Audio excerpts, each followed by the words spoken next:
Hello students, today's topic is also continuing the व्रणचिकित्सा षष्ठी उपक्रम। सुश्रुत संहिता में सुश्रुत में जो व्रण का वर्णन किया है वो व्रण का वर्णन बहुत ही वास्ट वर्णन है जो हमको पढ़ने की बहुत ज़रूरी है।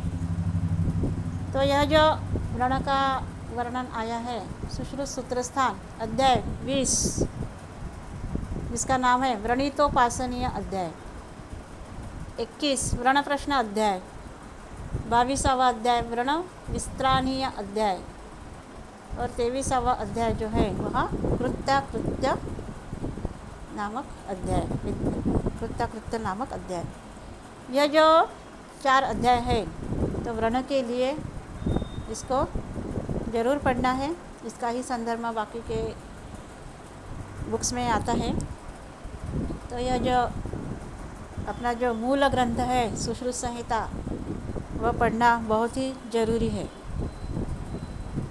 तो अभी हम व्रण के षष्ठी उपक्रम देखेंगे। इसके पहले व्रण के 7 उपक्रम बताए हैं और व्रण के 11 उपक्रम बताए हैं जो अपतर्पण से लेके विरेचन तक, अपतर्पण से लेके विरेचन तक व्रणशोफ के चिकित्सा में उपयुक्त है वह हम पहले पढ़ चुके हैं। बाकी जो है छेदन, भेदन, लेखन, वेदन, ऐषण, आहरण, विस्त्रावण, सीवन, यह अष्टविध शस्त्रकर्म है। ये भी षष्ठी उपक्रम में आता है। दारण, दारण, पीड़न, शोणित स्थापन, निर्वापन, उत्कारिका, कषाय, वर्ती, कल्क, सर्पिस्तैल, रसक्रिया, अवचूर्ण ध्यान में रखिए, इसके नाम जो है ध्यान में रखना है।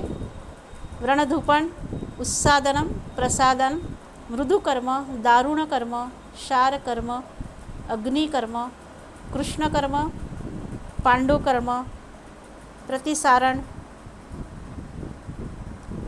रोमसंजनन, लोमापहरण, बस्तिकर्म, उत्तर बस्तिकर्म, बंध, पत्रदान, कृमिघ्न, गृहण, विषघ्न, शिरोविरेचन, नस्य, कवलधारण, धूम, मधुसर्पी, यंत्रहारो, रक्षा विधान। यह जो है व्रण के 60 उपक्रम है।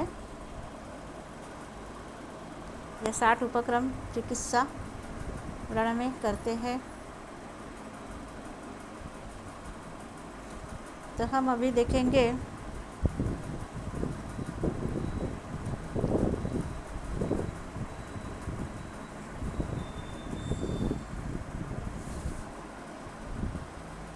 वेदनोपशमार्थ है। यह जो श्लोक है यह श्लोक आप पढ़ लेना है, बहुत अच्छी ट्रीटमेंट है ये। बाकी के तो 7 उपक्रम बताए हैं और 11 उपक्रम बताए हैं। अभी ये श्लोक अपन पढ़ेंगे। वेदनोपशमार्थाय तथा पाकशमाय च, वेदनोपशमार्थाय तथा पाकशमाय च अचिरोत्पत्तिते शोफे कुर्यात् शोणित मोक्षणम, सशोफे कठिने ध्यामे सरक्ते वेदनावती संरब्धे विषमे च अपि व्रणे विस्त्रावणं हितम्, सविशेष विशेषेण जलोकोभिः पदैस्तथा वेदनायाः प्रशांत इति अर्थः पाकस्य अप्राप्तये तथा। कितना गहरा इसका अर्थ है देखिए आप। जो शोफ तत्काल उत्पन्न होता है वेदना शांति के लिए, 2 बड़े बड़े मेन लक्षण है, वेदना शांति और पाक से बचाने के लिए। पाक नहीं होना चाहिए, पस फॉर्मेशन नहीं होना चाहिए, उसके लिए हमें क्या करना है, रक्तमोक्षण चिकित्सा करना है, रक्तमोक्षण चिकित्सा करना है। शोफयुक्त, कठिन, रिजिड, फूले हुए यानी उठा हुआ, सुर्खी वाले यानी थोड़े वली भी पड़ गए, वेदना है, विशाल मूल वाले, यानी उसका जो रूट है डीप रूटेड। और विषम व्रण कैसा है? विषम है, इर्रेगुलर है, नीचे ऊंचे व्रण है, उसमें विस्त्रावण हितकारी है। विष वाले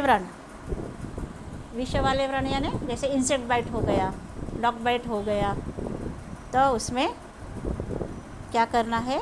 विस्त्रावण कर्म करना है, रक्त विस्त्रावण करना है। ये रक्त विस्त्रावण एक तो आप जोक से कर सकते हैं, लीच थेरेपी यूज़ करके कर सकते हैं, या व्रण को प्रच्छान कर्म करके भी कर सकते हैं।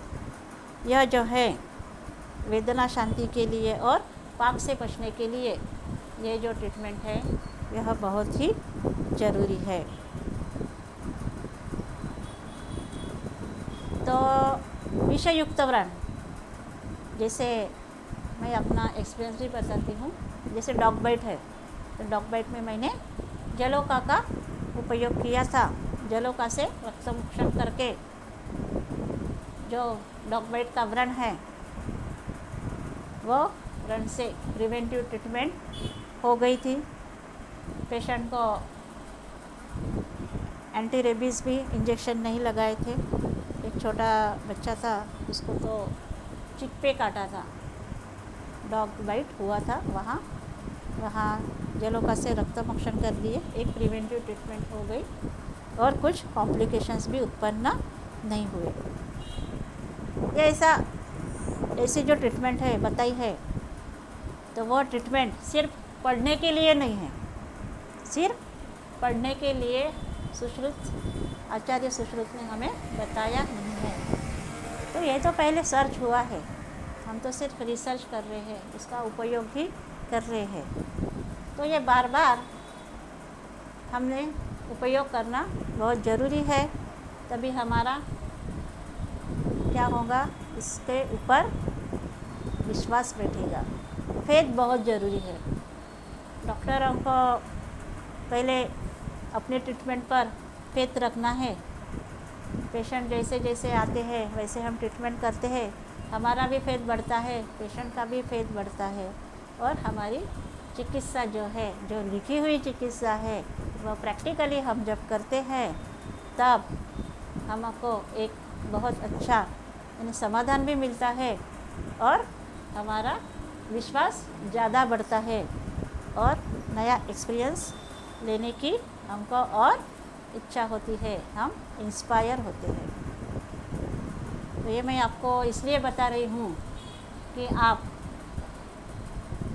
आप ये जो ट्रीटमेंट बताई है सुश्रुत में, आयुर्वेद में हमें जो इतना बड़ा खजाना मिला है, वह खजाना हमको हमारे घर में ही है, हमको दूसरी जगह ढूंढने की ज़रूरत नहीं है।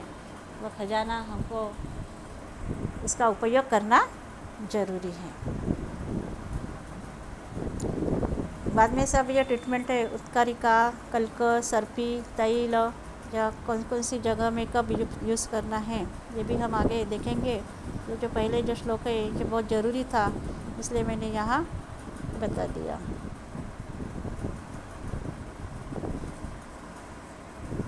आगे देखते हैं और एक बताती हूँ।